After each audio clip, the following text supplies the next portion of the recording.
Hi friends, and welcome to this oneskyastrology video.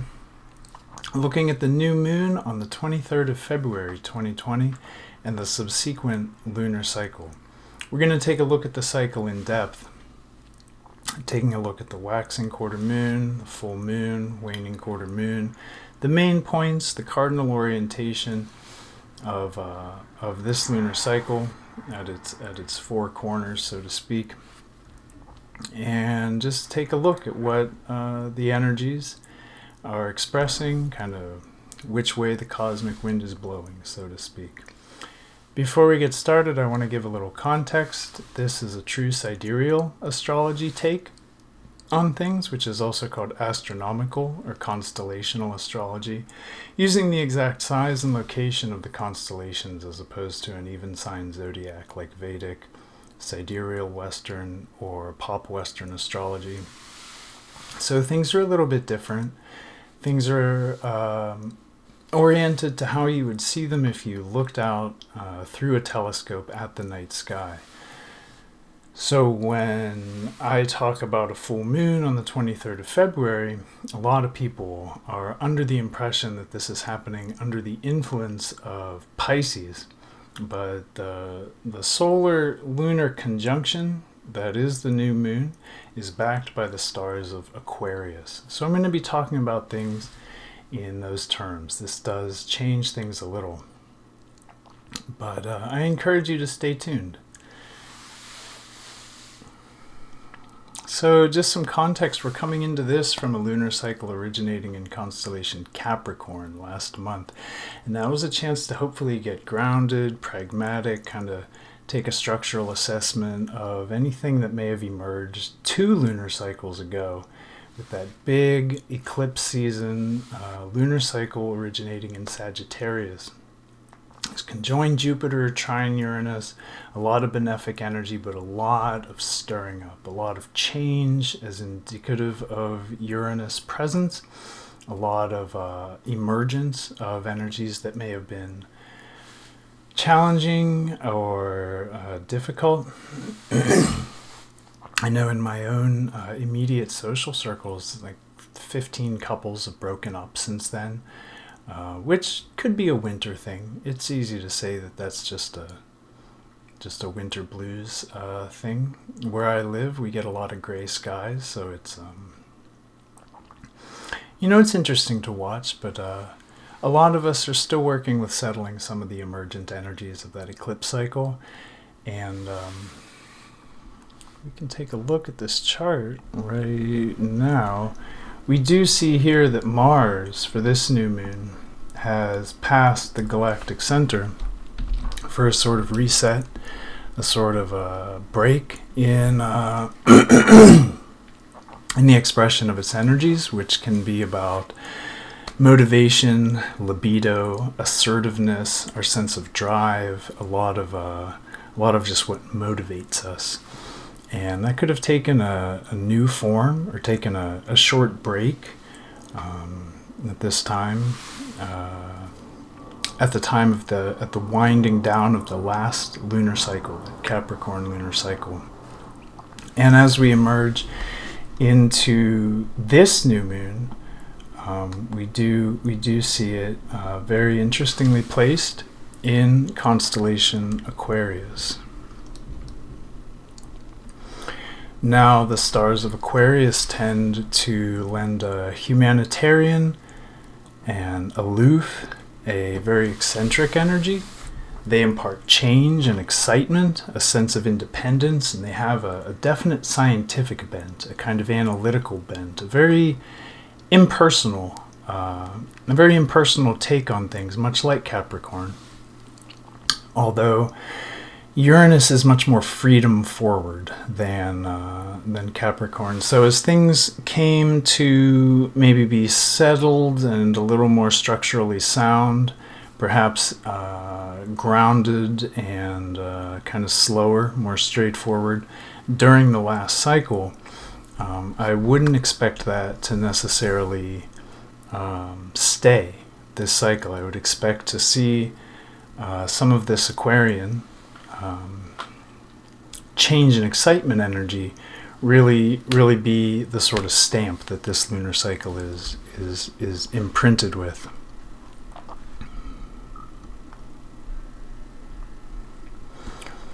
And the new moon is happening in the very degree of, let's see, to 19 arc minutes, 0 degrees, 19 arc minutes of a fixed star called Fomalhaut. And Fomalhaut is a very important star in the sky. It's one of the 4 watchers at the corners, one of the 4 archangel stars. It's the 4 are Aldebaran in Taurus, Regulus in Leo, Antares in Scorpio, and Fomalhaut in Aquarius. And these stars have always been, I mean, with the exception, Sirius, obviously, always important, especially to the Egyptians. Other stars have, played a major role in our sidereal mythology, but Fomalhaut and the four watchers, the 4 archangel stars, always of utmost importance. So I want to take a look at that. It's said to be a very fortunate and powerful star. In general, fortunate and powerful, so there we have that. But it's also said to cause malevolence of a sublime scope. And, that's hard to parse. I didn't quite know what that meant. But looking into it, it seems like TV evangelist Jim Bakker has Fomalhaut just 2 degrees off his ascendant. And the kind of neo-guru Osho has it on his midheaven. And these are people who definitely had a big savior complex, a guru complex, and did harm, in no uncertain terms. So for fans of Jim Bakker or Osho out there, I want to say, and I appreciate that we all need our beacons in this stormy sea of life. That's difficult, but at the same time, the malevolence, the sort of sublime malevolence of Fomalhaut is kind of related to this sort of need for to hold. It's almost like wielding power in irresponsible ways. Let's just leave it at that. I want to take a moment and show you something here in the tarot imagery. Here in the 10th card, we see the Wheel of Fortune, and this is one of the hardest cards really to understand. For those who have done your tarot studies, you know this, but these 4 corners have creatures in them. And this lion here with wings represented Leo, and it represented Regulus. I should say represents, as tarot is still alive and breathing. So this lion represents Leo. The bull with wings represents Taurus and Aldebaran. The eagle here was an old symbol for Scorpio. Scorpio used to be understood in the sidereal mythology as a bird, a raptor, no less sharp and capable of doing harm, basically, but also with a little bit of a nobler bent, a higher understanding. But without getting in too much into that, I want to say that the figure here in the upper left corner of the Wheel of Fortune, the person, the human, was Aquarius, the water bearer, and that represented the star Fomalhaut. So these 4 figures, when you see them, whether it's on church iconography in a stela outside or above a door, you see this in European churches, whether you see it in tarot imagery or other magical or spiritual or symbolic imagery, this represents the watchers at the corners, the 4 archangels, and in their sidereal place as the 4 archangel stars. And we see this too, for those of you who are familiar with tarot, we see this symbology too in Pamela Coleman Smith's, or as it's commonly known, the Rider-Waite deck, We see this in the World card, and this card is representing completion or wholeness, the fulfillment of the ideal, as you see with this sky-clad dancing figure in the center. There's a sense of being perfect as we are, being perfect just naked, but the surroundings are the 4 archangel stars. So this is all taking place within the context of our place in the cosmos, within the context of a correct sidereal understanding. So very interesting imagery. The Wheel of Fortune in tarot is symbolizing more just the natural time and place, the cycles and the rotation of things as they turn. And I don't want to spend too much time on tarot today, fascinating as it is.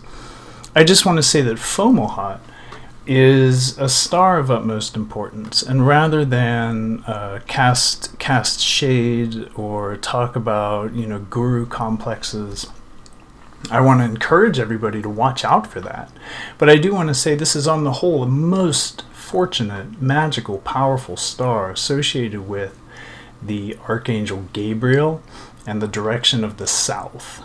So just something to hang on to. Any intentions that we set at the time of this new moon for the subsequent lunar cycle, and I do encourage everyone to just try this, especially this month. If you have never set an intention with the new moon, gone and taken that time when the moon is new, and gone into meditation, or written and then maybe burned, offered, whatever you do, however it works for you, set that intention for the lunar cycle. If you set the intention with knowledge of the phases of the lunation, it's so powerful in being able to help us manifest the things that we want to manifest. So, consecrate this intention to the direction of the south. To Angel Gabriel, if that's something you resonate with, if that's something you can relate to Fomalhaut, to this massive star. It's a little bit south, off the ecliptic of Aquarius. It's the mouth of a fish that the water bearer is pouring the water into. There's a fish there, and the mouth of the fish is Fomalhaut.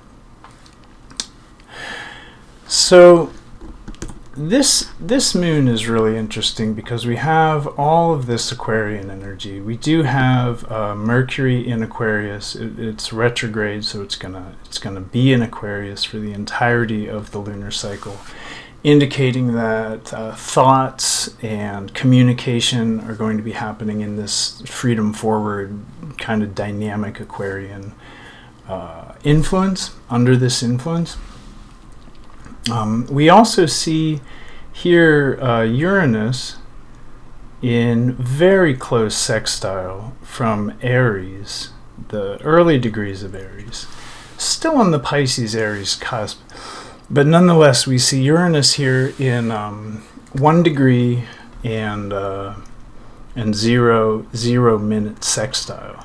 And this kind of exact degree is often really interesting astrologically. But just to put this into frame, we have a very strong Aquarian influence, and that's going to be an influence, again, it tends to stir things up. It tends to force things to emerge, to change, to anything we haven't been true up with our higher self, or our true purpose, or our soul's highest potential. Uranus representing the kind of like collective unconscious knowledge of our higher self, that kind of spiritual or soul knowledge, will come through, and when it's empowered, and it will kind of tend to force that issue, tend to create that emergence and cause that change. And we see Uranus here in in contact with another very close sextile. We have the Sun and Moon are sextile to Mars. And Mars has, as mentioned, just passed the galactic center and emerged into truth-seeking, vibrant, exploratory Sagittarius, a fire sign where Mars is well placed, rather happy, driven by, a sort of quest for knowledge and a quest for the new, a quest for meaning, I should say. It's not just knowledge, it's meaning. It's one of the major differences between Gemini and Sagittarius. And that Gemini is more knowledge, and Sagittarius is more like context, meaning, the deeper layers. We do have Uranus and trine to Mars, so all of this is in really close contact and talking to the Sun and Moon, and the Sun and Moon are talking to it very clearly. And this formation is interesting. I want to make another observation that the Sun and Moon here are in very close semi-square to both Venus and Jupiter. So we do have Venus semi-square and a Jupiter semi-square to right around 1 degree each, very close, even for a semi-square, which gets a smaller degree of orb. And they, of course, are squaring each other in contact with the new moon. And I want to talk a little about what happens when you get the energies of Mars and Uranus together, and when you get the energies of Venus and Jupiter together. Because all of this is imparting its flavor to this Aquarian moon.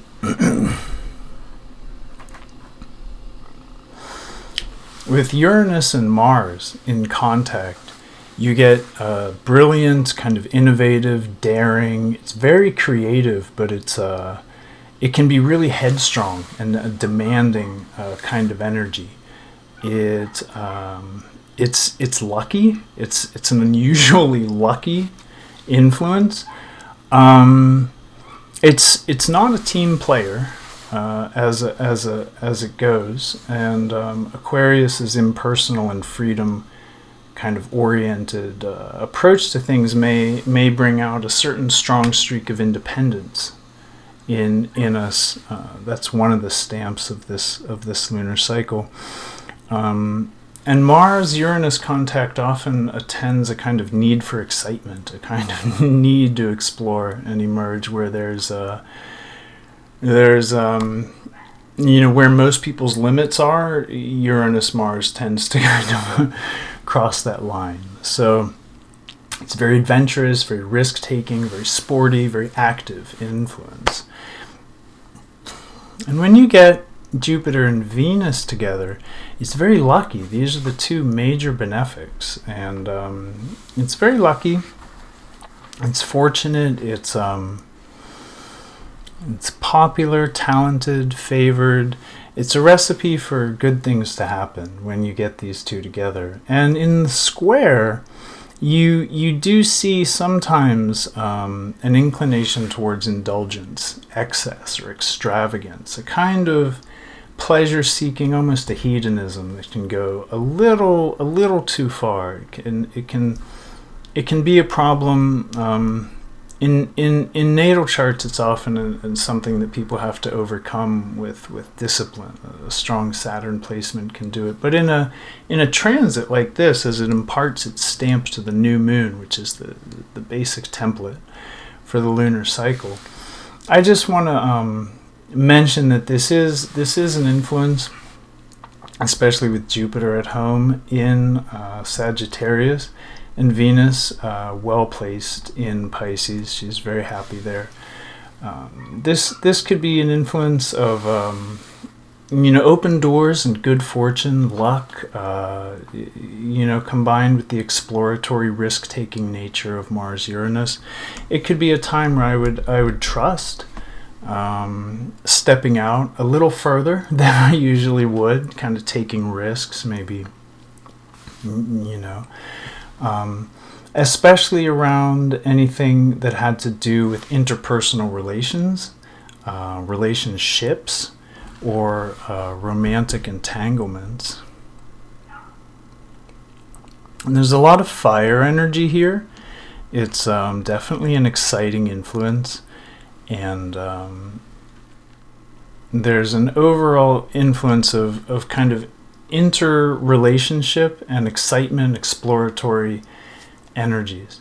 It's not necessarily a recipe for long-lasting romantic encounter, meaning that if you're like one of my 15 couples in my social circles that are dealing with having the structure of your relationship kind of challenged, kind of broken open, this would be a great time to watch for that rebound influence. If you have had challenges to the structure of your relationship, this Uranus, Aquarius, none of these are really long-term stable.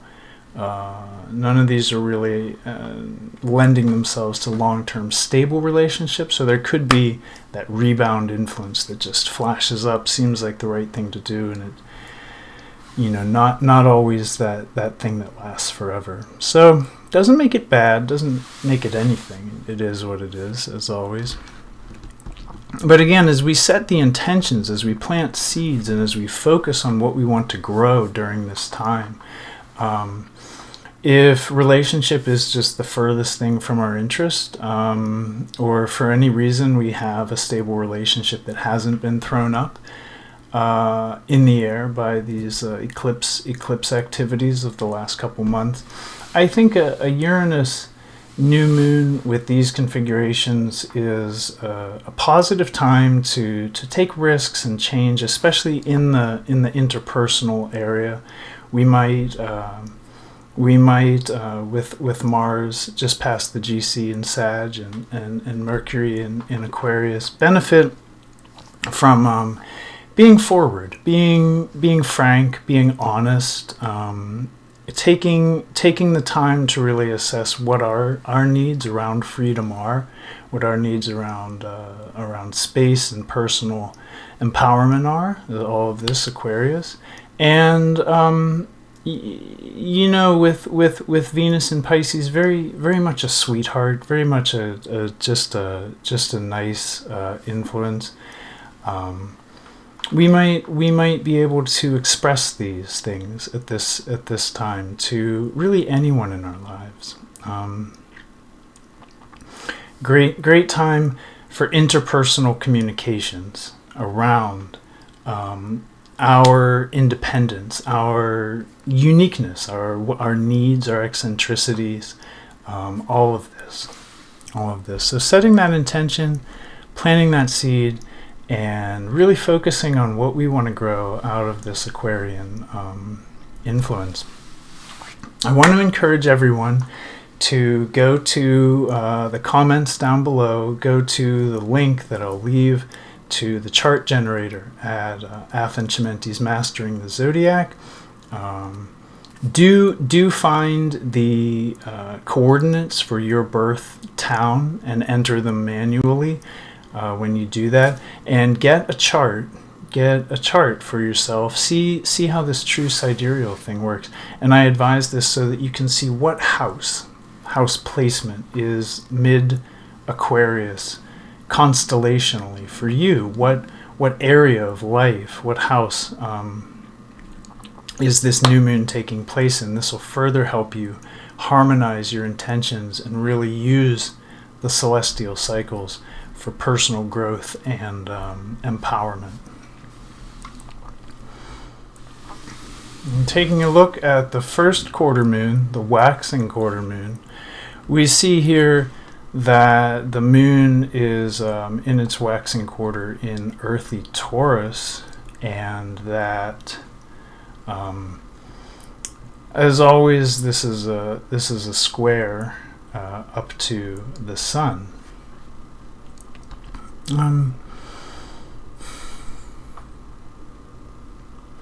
Venus, the dispositor of Taurus, is on the Sun-Moon midpoint. So you'll see right here that there are 0 degree 14 arc-minute relationships from Venus to the Sun and Moon. And again, this is really going to ease any kind of interpersonal communication. It's going to ease our appreciation here. It's just going to bridge the Sun and Moon. And I know to some people a semi-square is a harsh aspect. It's a stress aspect, a negative aspect. I think more importantly than the nature of the aspect is that these planets are in contact. They're making very close contact. And it's not about whether this will be fraught with obstacles or easy peasy. What it's about is really recognizing that these energies are working together. They're in harmony. And there may be some ruffles, there may be some wrinkles to smooth out. But nonetheless, and the energy here of the moon is very interesting because Taurus being ruled by Venus is not always so much about relationships as much as it's about our relationship to ourself. It has more to do with our values and our stuff, our valuables, and how we take care of ourselves, how we appreciate ourselves. So this is really in fitting with the theme of communication around needs and boundaries, healthy space. But in a deeper way, this is really about taking time for ourselves, finding that security, material security, emotional security. All of this comes together when you get Taurus and the moon in the same area of the sky. And with Mars entering into a kind of rolling conjunction here, in that it's conjunct to Jupiter, which on the other side of it is conjunct to Pluto and Saturn. We do see maybe in Sag that kind of truth-seeking, that kind of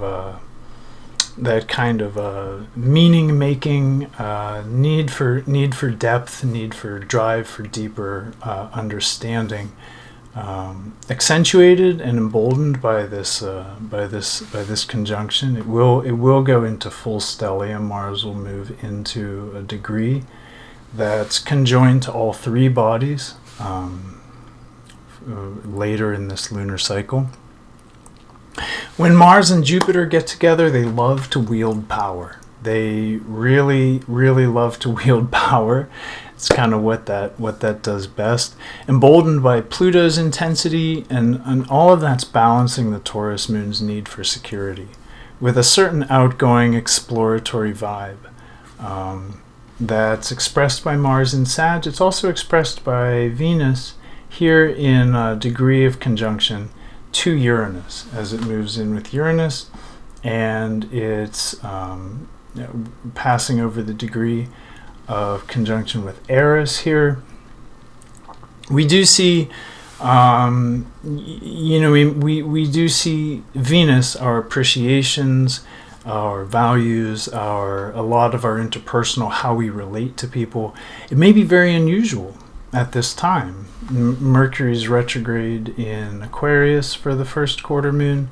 So, want to be careful about how we express ourselves and our needs for security, our needs for, with Aquarius, autonomy and space, personal independence.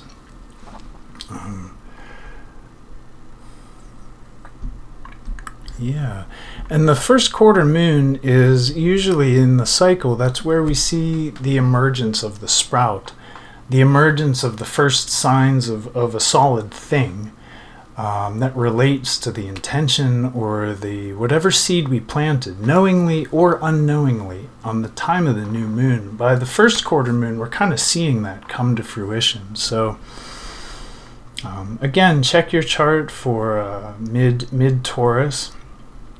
And see what house is that happening in, where we could be maybe finding a way to express our need for autonomy and also security.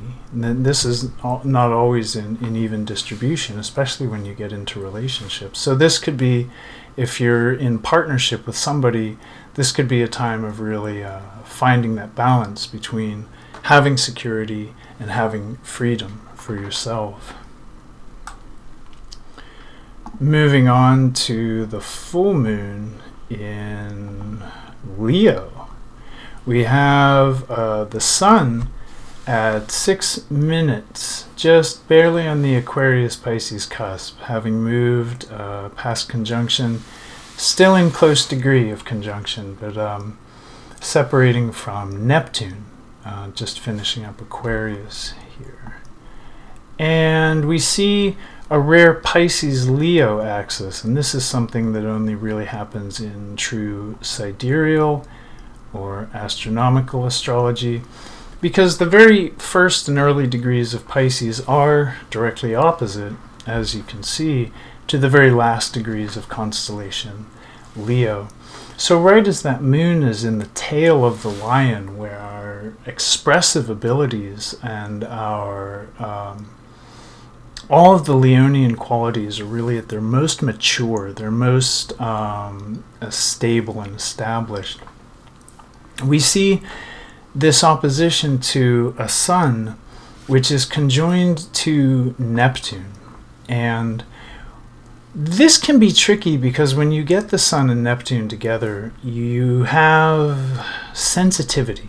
You have sensitivity that can be, with a conjunction, it can be inspired, it can be psychic, it can be very intuitive, and it can be rather nice.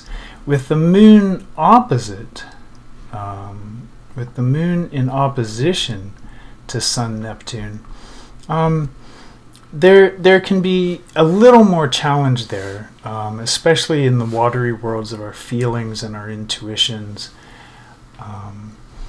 The Aquarian expression of this lunar cycle is in opposition to Leo's very much its sense of personhood, its sense of selfhood, and the need to radiate and express that, and to be creative and generative and generous. All of Leo's good qualities are kind of marked in opposition to Aquarius. And this sun is on the cusp, so it's not really like a solid Pisces sun here. You have to understand the Pisces Aquarius cusp as a sort of bridge between the rational analytical and the non-rational intuitive. And with Leo moon being able to express that, being able to manifest that, the full moon is the high point of the cycle.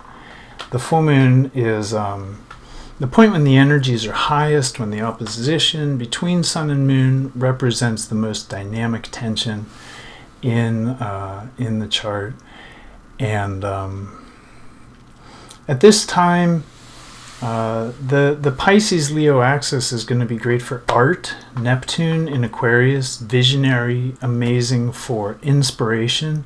That Leo moon is better for almost nothing more than expressing your inner self. Just really, letting it out. If you have a medium, or if you'd like to explore a new medium of artistry, this full moon is going to be just an ideal time to really let out some of your artistic creativity and tap into some deep inspiration around that. Another interesting thing that we see with the full moon is that Mars, Jupiter, and Pluto in stellium here, Mars, Jupiter, and Pluto, are all in trine to the moon and all in sextile to the sun. So we have, with this opposition in place and the tension that's generated between any two bodies, and in this case 3 bodies, including Neptune, any bodies in opposition are going to generate a dynamic tension. We do see that bridged with the harmonious relationship of Mars, Jupiter, Pluto, and all of this very Sagittarian, backed by the stars of Sag, which impart, further, all the things we've talked about up to this point: need for meaning, exploratory, loving to express one's own personal power. It's very empowered. It's a very empowered set of planets in a very empowering for it, because Jupiter is at home and Mars is in a fire sign, and Pluto is lending its depth and intensity to the stellium. A very empowered time to express. So I do encourage everyone to take this full moon and just think about the way that you could do art, given your personal circumstances. And as always, please look up your chart and check out the degree of late Leo, or check out the house, if you will, in your natal chart of late Leo. Another interesting formation here for the new moon is that Mercury will be stationed direct, just totally still in the sky, at its deepest point of retrograde. So this is a great time to express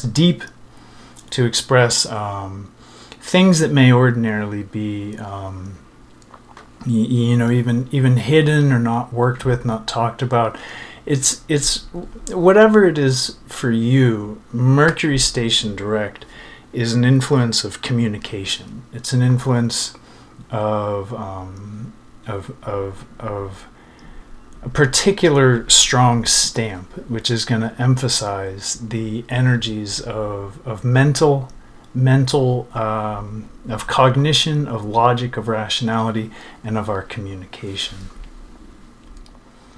Again, with the new moon, that new moon on the degree of fixed star Fomalhaut, this could be a time to really express magical art.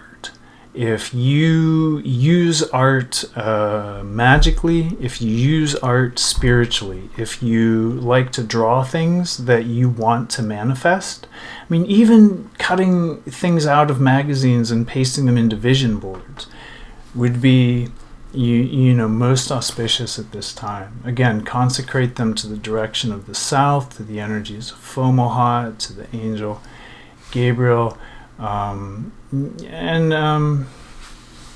see what happens. It's a neat experiment. Nothing is really going to go wrong. We're not playing with fire here. So this is just something to try on for those of you who aren't necessarily comfortable or familiar or steeped in magic, as it were.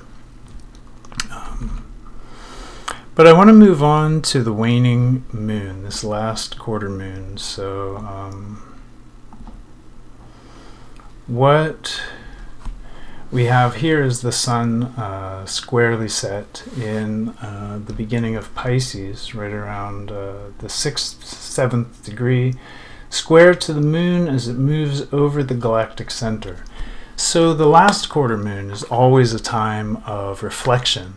The waning cycle is one of winding down after the harvest of the full moon, and it's one of entering into a sort of kind of introspection, a kind of reflection, a kind of integration of the movement of the cycle.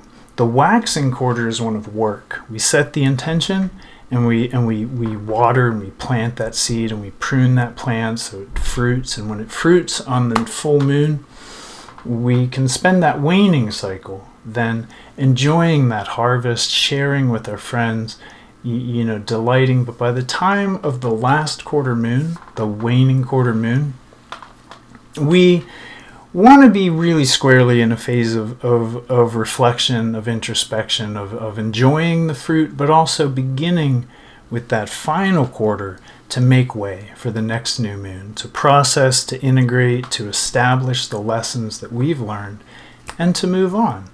To the next cycle, which will be in Pisces, with a very activated Chiron. But we'll see more. We'll see more about that next month.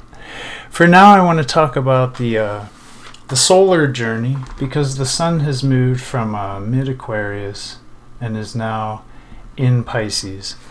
And this just symbolizes new starts. It symbolizes change and turbulence. It's got a very individualistic twist. And a lot of those aspects are expressed through interrelationship and the energies of Venus and Mars and Mercury. The personal planets in their relationships with some of the more benefic Jupiter and Uranus influences. For this reflective stage of our lunar journey, Mars has moved into full stellium with Jupiter, Pluto, and Saturn here as they finish up Sagittarius. And the moon is on the galactic center for what might be a boost to that letting go process. It might be a real influence of lending depth to our insights around this, or just a time where the galactic center is really about death and rebirth. So perfect cycle for the waning quarter moon, that consideration, that making room that we do at that time to move on, just to let it go and move on. The moon's in the degree of Shaula and Sargas. Those are two stars that are they're the Scorpion's tail. So this is an influence of Scorpio Ophiuchus that can be really challenging as we may be called upon to work with some of the more painful, more poisonous aspects of life, probably our own psyche with the moon, our own inner poison, and process that in the spirit of Ophiuchus, and work with that and resolve and heal and be able, hopefully one day, to turn that into medicine. In fact, as you're building intentions, maybe conversations, maybe art, maybe something else, keep in mind this moon on the GC for the exact last quarter moon square is a great time to really be doing that deep digging work into that core Scorpio Ophiuchus issue, which is basically how to turn the poison of Scorpion into the medicine of the serpent bearer. No real biggie here with the moon on the galactic center. That really happens once a month. But marking the waning quarter, it could be a time of contemplating some darker, heavier stuff.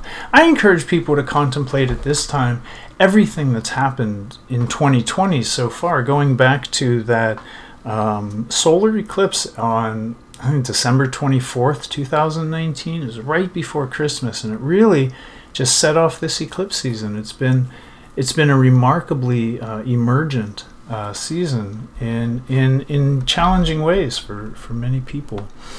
So get your chart from Mastering the Zodiac.